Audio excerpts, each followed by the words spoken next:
नमस्कार विद्यार्थी मित्रांनो आणि पालकांनो, आजचा हा व्हिडिओ खूपच महत्त्वाचा ठरणार आहे। आज आपण बोलणार आहोत पासिंग पर्सेंटाइल बद्दल। ठीक आहे, एक्झॅक्टली पासिंग पर्सेंटाइल म्हणजे काय असतं, किती पासिंग पर्सेंटाइल तुम्हाला लागतील चांगल्या कॉलेजेसमध्ये जाण्यासाठी, चांगल्या सिटीजमध्ये जाण्यासाठी, सगळ्या गोष्टींबद्दल आज आपण बोलूया। ठीक आहे, प्लीज व्हिडिओला पूर्ण बघा, मध्ये मध्ये स्किप नका करू आणि चॅनलला नक्की सबस्क्राइब करा। लास्ट व्हिडिओचा विनर राहुल निकम होता, ज्याला 1500 रुपीचे Amazon व्हाउचर गेलेले। नेक्स्ट व्हिडिओचे तुम्ही असू शकतात, फक्त तुम्हाला चॅनलला सबस्क्राइब करून ठेवायचंय। प्रत्येक व्हिडिओमधून आपण एक लकी सबस्क्राइबरला पिक करत असतो। नेक्स्ट व्हिडिओचे तुम्ही पण असू शकतात। ठीक आहे, आणि व्हॉट्सअप ग्रुपला जॉईन करा। व्हॉट्सअप ग्रुपच्या माध्यमातून CAP round, counselling, CET cell तर्फे काही इंपॉर्टंट गोष्ट आली सगळ्यात पहिले व्हॉट्सअप ग्रुपला येते, म्हणून व्हॉट्सअप ग्रुप जॉईन करा। फुल होईल त्याआधी जॉईन करा। ठीक आहे, आता बोलूया पासिंग पर्सेंटाइल। सगळ्यात पहिली गोष्ट तर बऱ्याच विद्यार्थ्यांना न्यू टर्म असेल की पासिंग पर्सेंटाइल म्हणजे काय असतं। ठीक, पासिंग पर्सेंटाइल काय असतं? फॉर एक्झाम्पल, एक सेट ऑफ कॉलेजेस आहेत। ठीक आहे, चांगले कॉलेजेस आहेत। ठीक आहे, पुण्याचे टॉप 10 कॉलेजेस, मुंबईचे टॉप 10 कॉलेजेस, नागपूरचे टॉप 10 कॉलेजेस। हे टॉप 10 कॉलेजेस, पुण्याचे टॉप 10 कॉलेजेसचं पासिंग पर्सेंटाइल सपोज 97 आहे, याचं 96 आहे, याचं 92 आहे। ठीक आहे, म्हणजेच पुण्याच्या टॉप 10 कॉलेजेसमध्ये जाण्यासाठी मिनिमम 97 तर आणावेच लागतील, तेव्हाच तुमचे काही चान्सेस होऊ शकतात। नागपूरच्या, मुंबईच्या कॉलेजमध्ये जाण्यासाठी 96 तर आणावेच लागतील, नागपूरच्या कॉलेजेसमध्ये जाण्यासाठी 92 तर आणावेच लागतील। हे एक्झाम्पल दिलंय मी, असं नाहीये। ठीक आहे, याच्या माध्यमातून मी तुम्हाला समजवतोय की पासिंग पर्सेंटाइल म्हणजे नेमकं काय असतं, ही गोष्ट तुम्हाला समजली। आणि नाव असं आहे ना बाळांनो, पासिंग पर्सेंटाइल म्हणजे त्या कॉलेजमध्ये पास होण्यासाठी किंवा त्या कॉलेजमध्ये इंटर होण्यासाठी तुम्हाला एवढे एवढे पर्सेंटाइल लागतील। दिस इज बेसिकली पासिंग पर्सेंटाइल। एवढी गोष्ट समजली। ठीक आहे, आता पासिंग पर्सेंटाइल टॉप कॉलेजेसचे वेगळे असू शकतात, मीडियम लेवल कॉलेजेसचे वेगळे असू शकतात, जसे आपण पासिंग मार्क्स बघितले होते खूप आधी, 1 महिना आधी। ठीक आहे, किंवा तुमचे लो लेवल कॉलेजेसचे वेगळे असू शकतात पासिंग पर्सेंटाइल, किंवा पुण्याचे कॉलेजेसचे वेगळे असू शकतात, मुंबईचे कॉलेजेसचे वेगळे असू शकतात। एक ग्रुप झाले ना बाळांनो, टॉप कॉलेजेसचा एक ग्रुप, पुण्याच्या कॉलेजेसचा एक ग्रुप, मुंबईच्या कॉलेजचा एक ग्रुप, मीडियम कॉलेजचा एक ग्रुप, लो लेवल कॉलेजचा एक ग्रुप।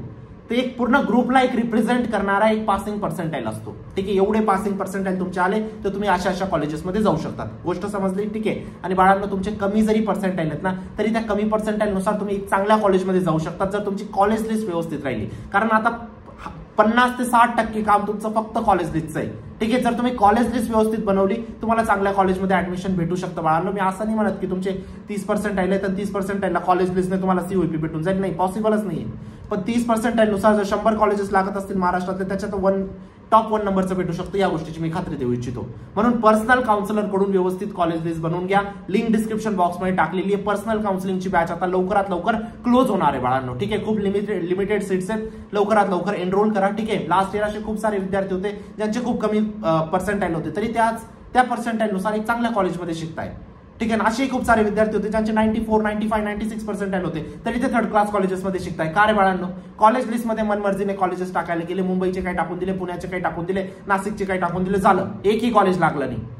जर तुम्हाला नॉलेज नाहीये 350 कॉलेजेसचं, तर प्लीज काउन्सिलर कडून व्यवस्थित कॉलेज लिस्ट बनवून घ्या। ठीक आहे, लिंक डिस्क्रिप्शन बॉक्समध्ये टाकलेली। पर्सनल काउन्सिलर सगळ्या तुमच्या डिटेल विचारेल, कॅटेगरी कोणती आहे, पर्सेंटाइल किती आहेत, कोणत्या सिटीमध्ये बघताय, कोणत्या ब्रांचमध्ये बघताय, त्यानंतर तुमची 1 बाय 1 कॉलेजेस चेक होतील, त्यानंतर तुमची कॉलेज लिस्ट बनेल आणि तीच कॉलेज लिस्ट तुम्हाला सीईटीला सबमिट करायची बाळांनो। ठीक आहे, चांगले पर्सेंटाइल, बॅड पर्सेंटाइल, हे 50% काम होतं जे झालंय, अजून पण 50% काम बाकी, जे म्हणजे कॉलेज लिस्ट, त्याला व्यवस्थित करा। 100% एक चांगलं कॉलेज भेटू शकतं बाळांनो। ठीक आहे, पर्सनल काउन्सिलिंगचे सगळे फीचर्स तुम्ही इथं बघू शकतात। आतापासून तर जोपर्यंत तुमचं ऍडमिशन नाही होऊन जात, जोपर्यंत तुमचा स्पॉट राऊंड नाही होऊन जात, तोपर्यंत तुम्हाला कंप्लीट सपोर्ट भेटतो। ठीक आहे, एक पर्सनल काउन्सिलर सुद्धा तुम्हाला असाइन केलेला असतो, ते नेहमी तुमचे डाऊट्स, कॉल, मेसेजेस तुम्ही त्यांना करू शकतात। ठीक आहे, ते तुम्हाला चांगल्या कॉलेजमध्ये पोहोचवण्यापर्यंत हेल्प करतात बाळांनो। ठीक आहे, टॉप कॉलेजेसचे नावं इथे तुम्ही बघू शकता। जर तुमचे चांगले पर्सेंटाइल आहेत तर नक्की तुम्ही यांना टार्गेट करू शकतात। ठीक आहे, तुमच्या आयुष्याचा प्रश्न इथं चूक नका करू। ठीक आहे, इथं एक चूक तुम्हाला खूप मार्क पडेल बाळांनो। आता तर रिग्रेट होणारच होणार आहे, 4 वर्षानंतर पण रिग्रेट होईल। तुमच्या आई वडिलांचे पैसे वाचवायचे, व्यवस्थित निर्णय घ्या। लिंक डिस्क्रिप्शन बॉक्समध्ये टाकलेली आहे, व्यवस्थित पर्सनल काउन्सिलर कडून लिस्ट बनवून घ्या। ठीक आहे, चला, पासिंग पर्सेंटाइल। आता पासिंग पर्सेंटाइल समजलंय काय असतं ते तुम्हाला समजलंय। आता फॉर एक्झाम्पल मी सांगतो, 0 पर्सेंटाइल। ठीक आहे, 0 पासून स्टार्ट करू। 0 पर्सेंटाइल आहे तर तुम्हाला इंजिनिअरिंगला ऍडमिशन भेटेल का? पहिला प्रश्न, येस, भेटणार आहे तुम्हाला। का तुम्हाला कम्प्युटर सायन्स मध्ये ऍडमिशन भेटेल का? IT मध्ये ऍडमिशन भेटेल का? मी सांगेल येस। आता म्हणणार की काय बोलताय सर, 0 पर्सेंटाइलला 0 म्हणजे 0.5, 0.021 पर्सेंटाइल तुम्ही कन्सिडर करू शकता, तरी तुम्हाला CSIT ला ऍडमिशन भेटणार आहे। याचा पुरावा काय? लास्ट इयरची कट ऑफ लिस्ट चेक करा, फक्त 0 पर्सेंटाइल वरती सर्च बॉक्समध्ये टाका, तुम्हाला अराउंड 10 ते 15 कॉलेजेस ऑल ओव्हर महाराष्ट्रामध्ये भेटतील जे तुम्हाला 0% वरती क्लोज झालेले आहेत कम्प्युटर सायन्स IT साठी. ही गोष्ट खोटी नाहीये. ज्या विद्यार्थ्याला खोटं वाटत असेल त्याने मला व्हॉट्सअपला मेसेज करा की सर तुम्ही खोटं सांगितलेलं आहे, किंवा तुम्ही इंटरनेट करा, 0% वाली कॉलेज पण तुम्हाला भेटणार आहेत. ही गोष्ट आता असं नाही की आपल्याला 0% कॉलेजमध्ये जायचं. ही गोष्ट सांगण्याचं तात्पर्य काय की घाबरू नका. तुम्हाला जितकेही पर्सेंटाईल आहे त्यानुसार चांगलं कॉलेज भेटू शकतं. ठीक आहे, 0% ला पण पॉसिबल आहे कॉलेज. CS IT पॉसिबल आहे का? येस पॉसिबल आहे. पण जर तुम्ही म्हणणार की मला मुंबईमध्येच पाहिजे, नॉट पॉसिबल. जर तुम्ही म्हणणार मला पुण्यामध्ये 0% ला पाहिजे, नॉट पॉसिबल. तुम्ही म्हणणार नाशिकमध्ये पाहिजे, नॉट पॉसिबल. जेवढा पण टॉप सिटीज आहेत, टॉप सिटीज मध्ये नाही अवेलेबल राहत बाळांनो. ही गोष्ट तुम्हाला समजावी लागेल.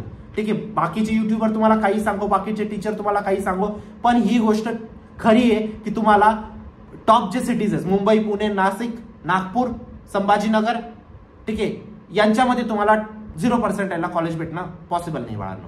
ठीक आहे, ऍटलिस्ट कम्प्युटर सायन्स आणि IT तर अजिबात नाही. ठीक आहे, आता ही बेसिक गोष्ट तुम्हाला समजवायची होती. ठीक आहे, आता बघूया आपण पासिंग पर्सेंटाईलचा गेम कसा असतो. फॉर एक्झाम्पल तुम्हाला टॉप लेवल कॉलेजमध्ये जायचं आहे. ठीक आहे, टॉप लेवल कॉलेजेस. आता मुंबई पुण्याचं मी बोलत नाही, मुंबई पुण्याचं नंतर बोलतो. ठीक आहे, शेवटी बोलतो. आता रेग्युलर गोष्ट बघा, मुंबई, पुणे, नाशिक, नागपूर आपण बोलूया. ठीक आहे, त्याच्यावरती स्पेशल मी एक स्लाइड दाखवेल तुम्हाला.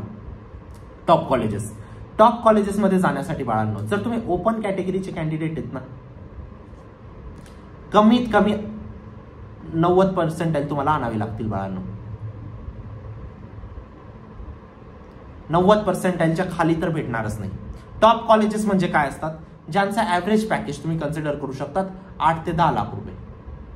10 लाखच्या वरती पण निघून जातं ऍव्हरेज पॅकेज. म्हणजे सरासरी तिथे गेल्यानंतर तुम्हाला तेवढी नोकरी तर लागणार आहे. गोष्ट समजते? तर टॉप लेवल कॉलेजमध्ये जाण्यासाठी कमीत कमी 90% तुम्हाला आणावे लागतील. त्याच जागेवर जर तुम्ही OBC किंवा SCBC किंवा EWS या कॅटेगरीजमध्ये आहेत, ठीक आहे, तर तुम्हाला कमीत कमी बाळांनो इथं 85% आणावे लागतील. त्याच जागेवर जर तुम्ही NT कॅटेगरीमध्ये आहेत, ठीक आहे, किंवा VJ कॅटेगरीमध्ये आहेत, तुम्हाला ऍटलिस्ट NT कॅटेगरीमध्ये तर ऍटलिस्ट तुम्हाला 80% आणावे लागतील बाळांनो. SC मध्ये आहात तर तुम्हाला 70% आणावे लागतील, आणि ST मध्ये जर आहात तर तुमचे 60% जरी आले तरी भरपूर चांगले कॉलेजेस आहेत ते तुम्हाला भेटून जातात. ही गोष्ट कोणाची करतो मी? ऑल ओव्हर महाराष्ट्र कॅन्डिडेटची, ऑल ओव्हर महाराष्ट्र कॉलेजेसची. फक्त आणि फक्त मुंबई पुणे डोक्यात नका ठेवू. मी फक्त आता सगळ्या पूर्ण महाराष्ट्रामधील चांगले कॉलेजेस बद्दल बोलतोय मी. गोष्ट समजते? गोष्ट हे समजलं तुम्हाला टॉप कॉलेजचं. आता बघूया आपण. सर माझे एवढे पर्सेंटाईल तर नाही, थोडेसे कमी आहेत, मला मीडियम लेवल कॉलेजेस बद्दल सांगता का तुम्ही? येस. जर तुमचे मीडियम लेवल कॉलेजेसमध्ये जाण्याचे स्वप्न आहेत बाळांनो, तर तरी तुम्हाला ओपन कॅटेगरीसाठी 85% आणावेच लागतील बाळांनो. ओपनचे थोडेसे गोष्टी टफ आहेत, मान्य करतो मी. ठीक आहे, 85% आणावे लागतील. कमीत कमी तुम्ही 80 तर कन्सिडर करूनच चाला. ठीक आहे, त्याच जागेवर जर तुम्ही OBC वगैरे मध्ये आहात तर तुम्हाला 75% आणावे लागतील. OBC किंवा SCBC किंवा EWS. ठीक आहे, त्याच जागेवर जर तुम्ही NT मध्ये येत तर तुम्ही कन्सिडर करून चला 70च्या आसपास. ठीक आहे, 70 बिलो राहिले तरी तुमचं आरामात त्याच्यात होऊन जाईल. त्याच जागेवर तुम्ही जर SC मध्ये आहात तर तुम्हाला अराउंड 60, आणि ST मध्ये आहात तर अराउंड 50% जरी आले तुमचे तरी तुम्हाला एक मीडियम लेवल कॉलेजेस भेटून जातात. जर तुमचे पर्सेंटाईल ड्रीम एक मीडियम लेवल कॉलेज आहे तर. ठीक आहे, आणि हे पण केव्हा भेटेल बाळांनो? जेव्हा कॉलेज लिस्टमध्ये व्यवस्थित कॉलेजेस इन्क्लूड केले तरच. व्यवस्थित 350 कॉलेजेस मधून 339 कॉलेजेस आहेत. 339 × 8 करा, किती ब्रांचेस? 2700च्या आसपास ब्रांचेस होऊन जातात. ठीक आहे, एवढ्या सगळ्या ऑप्शन्स मधून व्यवस्थित ऑप्शन जर टाकले कॉलेज लिस्टमध्ये तर डेफिनेटली पॉसिबल आहे. आता लो लेवल बद्दल मी नाही बोलत. ठीक आहे, लो लेवल कॉलेजेस आहेत ना, लो लेवल कॉलेजेस आता 0 to तुम्ही कन्सिडर करू शकतात की मीडियम लेवल जरी बोललं, ठीक आहे, 0 to 50% आहे तर तुम्हाला एक लो लेवल कॉलेज भेटेल बाळांनो. आता 50 ते 80 आहेत सपोज ओपनवाला कॅन्डिडेट आहे तर त्याला तुम्ही कन्सिडर करू शकतात बिलो मीडियम लेवल. गोष्ट समजते? पासिंग पर्सेंटाईल समजली तुम्हाला, एक ग्रुप ऑफ कॉलेजेसचा कॉन्सेप्ट समजला तुम्हाला. आता बोलूया आपण मुंबई पुणे. सर मला आहे ना आता कॉलेज लिस्ट वगैरे आम्ही बनवणं सुरू केलेलं आहे. ठीक आहे, प्रत्येक मुलाची रिक्वायरमेंट, मॅक्झिमम मुलांची रिक्वायरमेंट काय माहितीये? काउन्सिलर मला सांगतात की सर मुंबई पुणेच सांगताय विद्यार्थी, मुंबई पुणेच सांगताय. आता एक गोष्ट समजा, मी तुम्हाला थोडंसं एक एक्झाम्पल देतो. लास्ट इयर एक विद्यार्थी होता ज्याला पुण्यामध्ये PICT चं कम्प्युटर लागत होतं. सॉरी, त्याला VIT, सॉरी PICT नि VITचं कम्प्युटर लागत होतं आणि त्याला वालचंदचं कम्प्युटर लागत होतं. आता मला तुम्ही सांगा कोणतं चूज करणार? जर थोडा पण रिसर्च केला असेल तुम्ही आतापर्यंत तर वालचंदचं computer is much better than VITचं कम्प्युटर. मच बेटर, खूप जास्त बेटर आहे.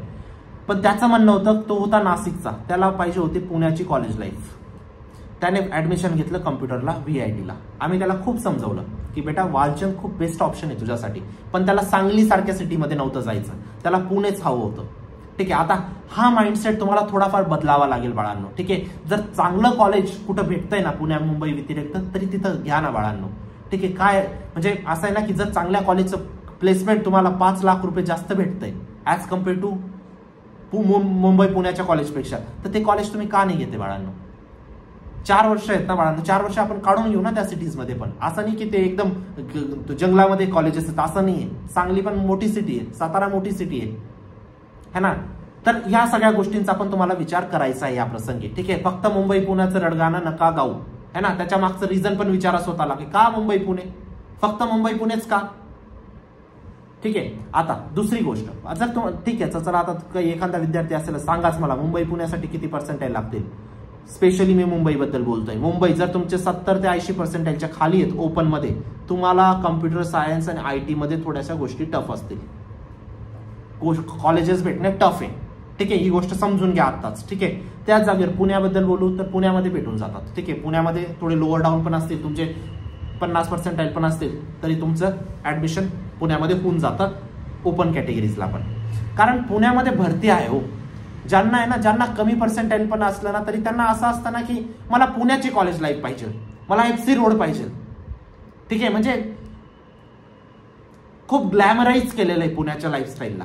ठीक आहे, स्पेशली कॉलेज स्टुडंटने, जो कॉलेज स्टुडंटचा जो वर्ग आहे त्यामुळे प्रत्येक विद्यार्थी अट्रॅक्ट होतो आणि त्याला चांगलं कॉलेज कुठं बाहेर भेटतंय ना तो ते स्किप करतो आणि त्याला पुणे पाहिजे असतं. असं काहीच नाहीये की पुण्यात येऊन तुम्हाला लगेच जॉब लागून जाणार आहे. नाही, जर तुमची कॅपॅबिलिटी राहिली, कॉलेज जर चांगलं नसलं ना तिथं पुण्याची पण कंपनी पुण्यातच नाही जात बाळांनो, ती दुसरीकडे जाईल, चांगला कॅन्डिडेट पिक करेल.